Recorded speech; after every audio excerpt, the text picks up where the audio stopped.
റസൂലുള്ളാഹി സ്വല്ലല്ലാഹു അലൈഹി വസല്ലം ഹദീസുകളിൽ പറഞ്ഞതുപോലെ ഒരു മുസ്ലിം അവന്റെ പരലോകത്തിന്റെ കാര്യത്തിൽ സമാധാനത്തിലാണ്. ഹത്താ യുസീബ ദമൻ ഹറാമ, നിഷിദ്ധമായ രക്തം അവന്റെ കയ്യിൽ പുരളുന്നത് വരെ. അത് സംഭവിച്ചു കഴിഞ്ഞാൽ അവന്റെ പരലോകത്തിന്റെ കാര്യം കഷ്ടത്തിലാണ്.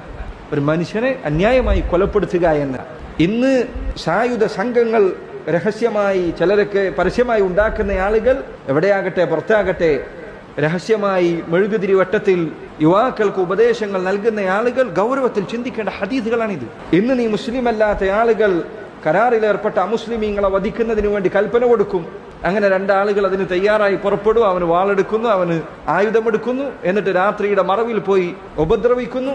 എന്നിട്ട് അവർ രാവിലെ വന്ന് ഏറ്റെടുക്കോ? ഇല്ല, അവർ ഒളിവിൽ പോകും. മുസ്ലിമീങ്ങളുടെ വീടുകളിൽ പോലീസുകാരും മറ്റും കയറി ഇറങ്ങുക, ഇവർ ഒളിവിൽ പോകും. എന്നിട്ട് കുറച്ചു കഴിഞ്ഞ് പിടിക്കപ്പെടും. അവന്റെ കണ്ണിൽ ഇത് വലിയ ജിഹാദാണ്. ഇതാണോ ജിഹാദ്? ഇതാണ് നബി സല്ലല്ലാഹു അലൈഹി വസല്ലം പഠിപ്പിച്ച ജിഹാദ്?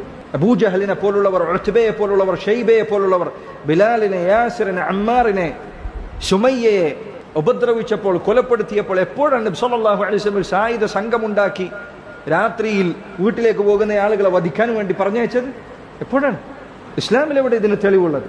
അതുകൊണ്ട് മനുഷ്യരുടെ രക്തത്തിന്റെ കാര്യമെന്നത് ചെറിയ കാര്യമല്ല, അവരുടെ ജീവന്റെ കാര്യമെന്നത് ചെറിയ കാര്യമല്ല. അള്ളാഹുവിന്റെ മുൻപിൽ എന്തു മറുപടിയാണ് ഈ പറയുന്ന കാര്യങ്ങൾക്ക് സംഭവിച്ചു ഞാൻ പറയാനുള്ളത്?